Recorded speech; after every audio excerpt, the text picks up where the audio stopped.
Hoje, os cientistas estudam pessoas que contam histórias convincentes de que foram outros indivíduos.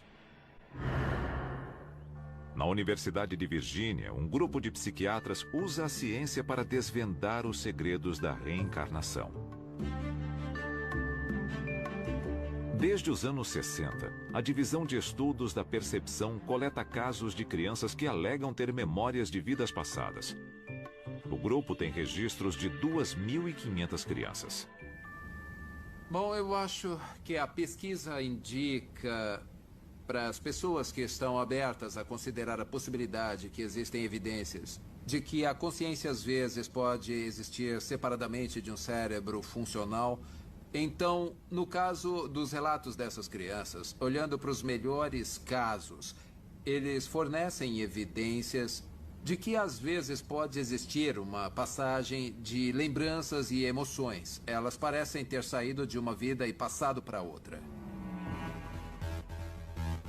Maio de 2000. Lafayette, Louisiana. Uma mãe acorda ouvindo os gritos de seu filho de 2 anos. Ele estava deitado de costas e estava chutando com os pés para cima e batendo os punhos no ar, chutando, chutando e gritando com todo o ar dos pulmões. Andrea Leininger não consegue acalmar seu bebê James. Depois de algum tempo, ele volta a dormir. Ela acha que o pesadelo acabou. Mas, na verdade, é só o começo. Depois, na noite seguinte, aconteceu de novo. Foi a mesma coisa, com o mesmo movimento de chute. E quanto mais ele fazia, mais bizarro ficava, porque era uma coisa muito específica e muito repetitiva. Isso marcou o início de um dos casos mais bem documentados de uma possível reencarnação da história. Atualmente, James Leininger tem 12 anos.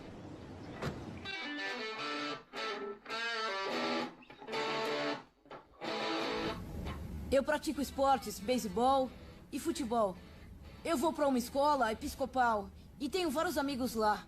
As outras crianças, quando eram mais novas, falavam: eu quero ser bombeiro, eu quero ser astronauta. Eu sempre falei: quero ser piloto de caça, quero ser um fuzileiro naval. Recebeu as fotos da escola? É. Elas ficaram boas. Quando James tinha 3 anos, seus pais começaram a ouvir histórias chocantes contadas por ele. James estava se recordando de coisas que o conectavam a um piloto da Marinha que morreu em 1945. Eles ficaram céticos.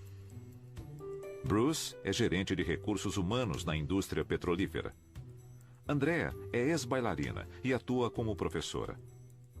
Como cristãos, eles nunca acreditaram em reencarnação, mas começaram a montar um quebra-cabeça incrível. A primeira pista veio com os pesadelos horríveis e incessantes que James passou a ter com 2 anos de idade. Ele falava: acidente de avião, fogo, o homem não consegue sair. Acidente de avião, fogo, o homem não consegue sair. Aí eu pensei: ai meu Deus, ele sonhava com isso o tempo todo. Para mim, o que ele estava falando não fazia sentido com o que ele estava fazendo. Ele ficava se debatendo na cama e eu lembro de uma coisa bem específica que pensei na hora: isso parece o Exorcista. Ele estava descontrolado e eu me perguntava: ele está possuído? O que está acontecendo? Em 1 ano, as visões que se apresentavam a James em seus pesadelos começaram a se formar quando ele estava acordado. Eu estava lendo para James. E aí ele se sentava e falava: mamãe, o homem estava fazendo assim. Aí ele se deitava e repetia o mesmo gesto que fazia no sonho, chutando e batendo. O homem está fazendo assim. Eu não consigo sair, não consigo sair. Aí ele ficava sentado e eu falava: quem é esse homem? E ele dizia: eu. Ainda fico toda arrepiada. Uma vez, o Bruce perguntou: o que aconteceu com seu avião? Ele falou que caiu depois de pegar fogo. E por que seu avião caiu? Ele disse que foi atingido. O Bruce falou: quem atingiu seu avião? E ele: os japoneses! Em seguida, James deu a seus pais mais uma pista estranha e bastante específica. O nome do navio de onde ele afirmava que havia decolado com seu avião. Eu perguntei: esse navio tem nome? E ele respondeu: Natoma. Eu nunca tinha ouvido essa palavra na vida. Então fui até o escritório, liguei o computador e pesquisei. E depois de uns 300 resultados, apareceu um Natoma Bay CVE-62. Eu cliquei nele e era a história de um porta-aviões da Segunda Guerra Mundial. E isso foi o começo de todo o questionamento da E nós dois ficamos situação. parados, olhando para aquilo, olhando para uma foto. Acho que uma tomada aérea daquele porta-aviões no mar. Ficamos parados, olhando por um bom tempo. Eu não tinha nenhuma resposta, sabe? Como ele sabia disso, como ele conheceu o homem, como sabia do navio. E o que isso significava. Foi aí que pensei, vou descobrir o que está acontecendo. Eu não sei como vou fazer isso, não sei o que vou descobrir, mas não vou parar de pesquisar até conseguir o máximo de respostas possível. Foi o suficiente para que Bruce fizesse uma investigação que começou com muita pesquisa. Nos 2 anos seguintes, ele descobriu a história do homem do Natoma Bay, inclusive sua morte. E James continuava dando pistas adicionais atormentadoras e sinistras. Eu continuava perguntando, lembra do seu nome? Lembra como se chamava? E ele sempre falava James. E eu pensava, ele tem 2 anos, tá confuso e acha que eu tô perguntando o nome dele. Depois, James começou a desenhar. Acho Eu que gosto foi uma das desse. minhas missões. Uma missão, você lembra dela? Lembro. Eu gosto muito desse. Ele repetia os mesmos desenhos. Como um filme, comprimido em apenas um frame. Uma batalha aérea. Artilharia. Um avião em chamas. E sua assinatura, James 3.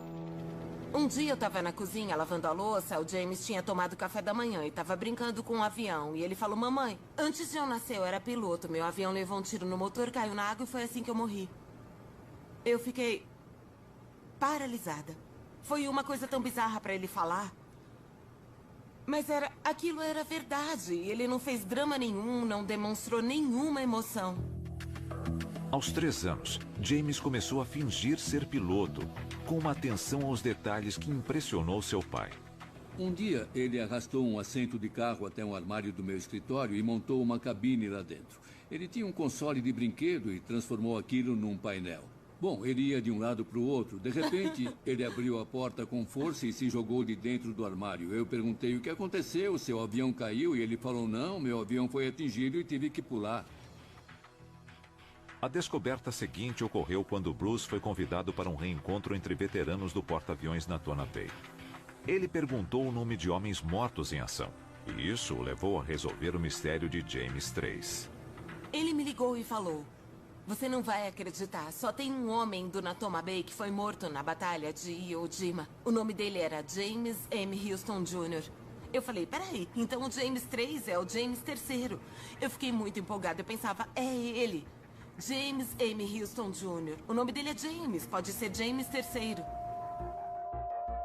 James Houston Jr., piloto da Marinha na Segunda Guerra Mundial. Com 21 anos de idade, no dia 3 de março de 1945, seu avião foi atingido sobre Chichijima. Agora, os pais céticos haviam encontrado evidências de que seu filho realmente havia reencarnado. James Leininger, um garoto da Louisiana, passou a infância contando lembranças de quando foi piloto da Marinha durante a Segunda Guerra Mundial. Memórias de uma vida passada que seus pais não poderiam mais ignorar.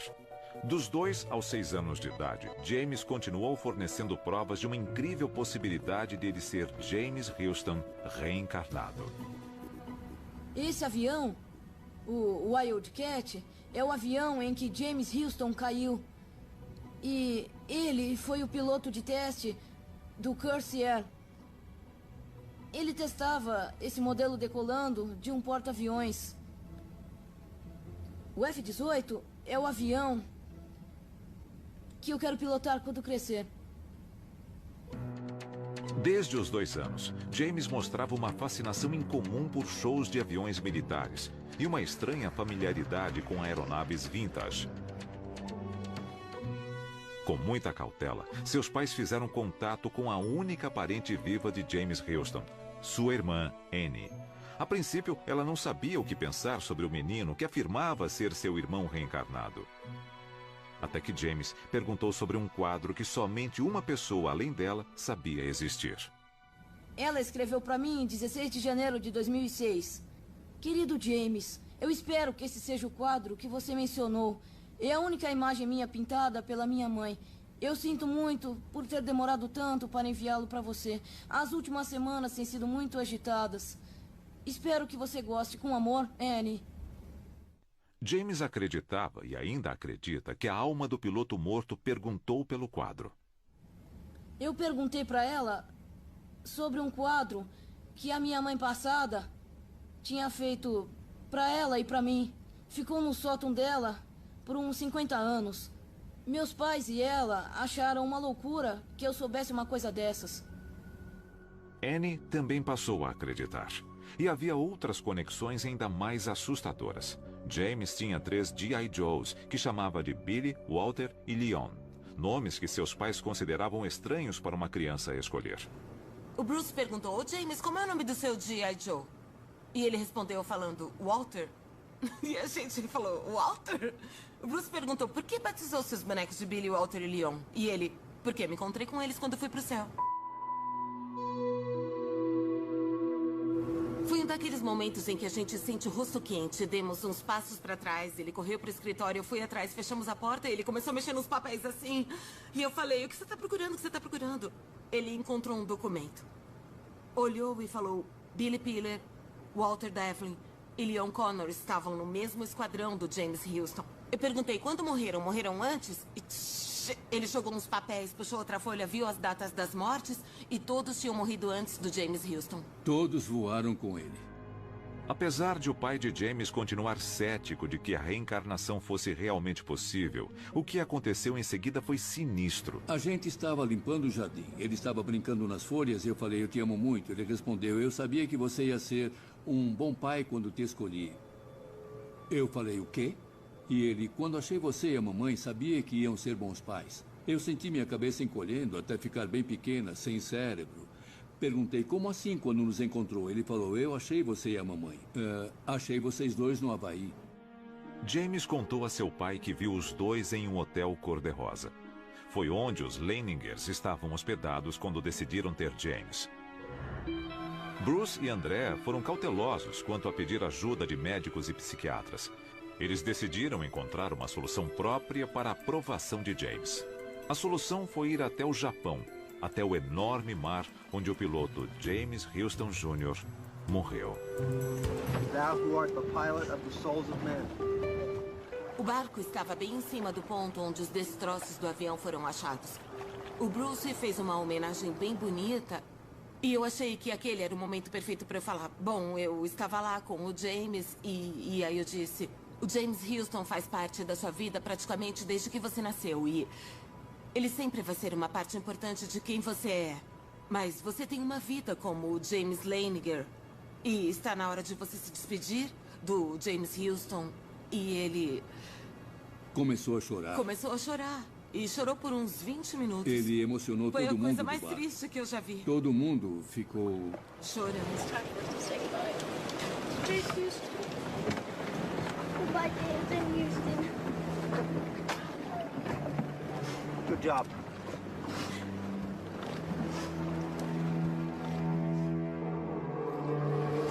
I salute you. Good boy. You're so brave. You're such a brave soul. Such a brave soul and spirit. Foi estranho quando a gente voltou do mar. Alguma coisa tinha mudado. Ele deixou alguma coisa. De verdade, foi muito concreto, dava pra perceber. Ele chorou e tudo mais, o que aconteceu, mas ele estava pronto pra seguir em frente. E foi o que ele fez naquele dia. Foi o ponto onde tudo mudou. I'm gonna be the same thing that James M. Houston was. A pilot. O próximo desenho que James Leininger fez já era de paz. Os pesadelos pararam. As lembranças começaram a desaparecer. Eu não quero que ele lembre de nada dessa vida passada. Ele tem a vida dele e eu não quero que ele fique perturbado ou confuso.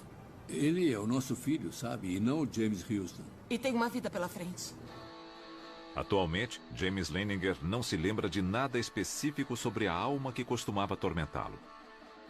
Aos 12 anos, ele é um menino normal, cujo quarto diz algo sobre quem ele é e sobre quem ele acha que já foi. Eu sou escoteiro. Eu sou escoteiro de primeira classe no meu grupo. Esses são os livros que eu tenho sobre Chichijima. Livros da escola. Armas de pressão. Minha bolsa de dinheiro. Meu telefone. Eu não sei quando ganhei isso. Mas é o terço da minha avó. E minha coleção do Guerra nas Estrelas. E um quadro do Esquadrão. James não fala muito sobre as lembranças de sua vida passada com os amigos, mas não esconde nada se seus colegas de classe encontram alguma reportagem na internet. Para James, a reencarnação é um fato de sua existência. É parte de sua alma.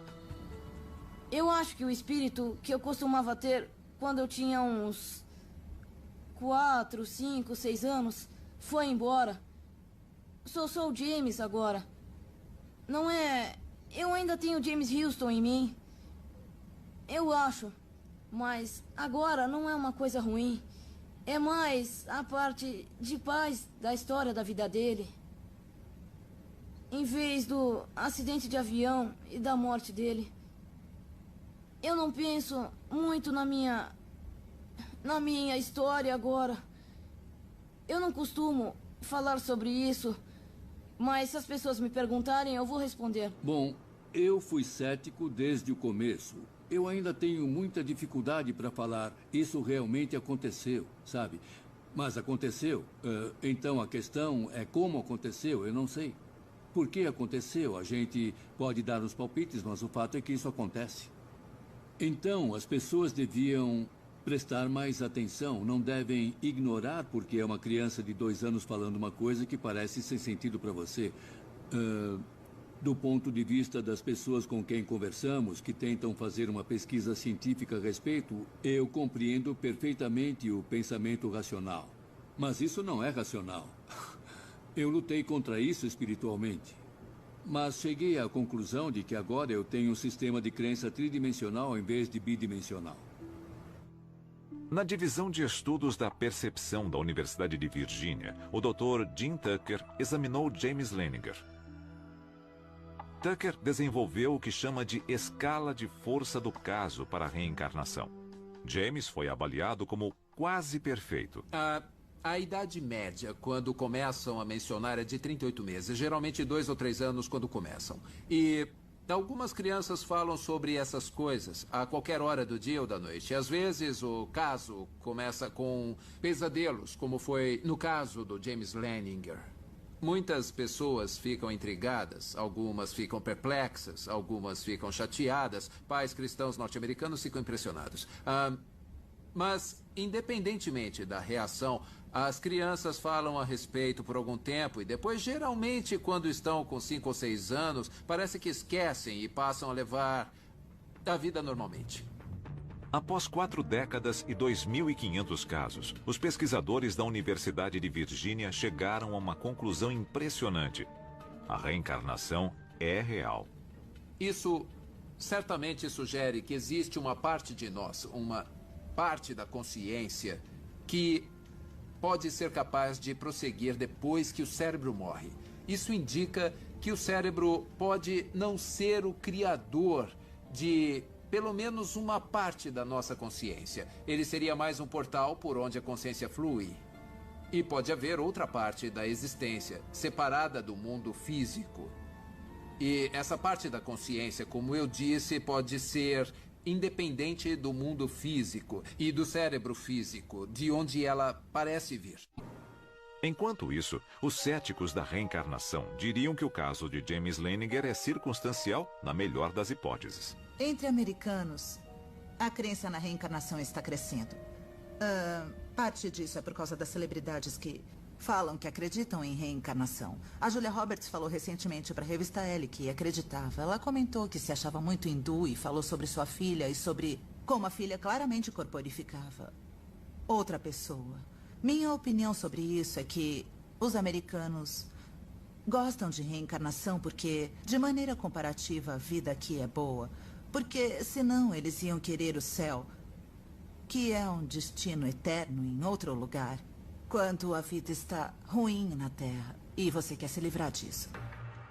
Céticos à parte, para os Leiningers, a existência da alma não requer a validação de cientistas ou psiquiatras. A experiência de James, para eles, é uma prova da vida após a morte. Mas a dúvida continua. Se a alma existe em cada ser humano, ela pode ser encontrada e mensurada pela ciência?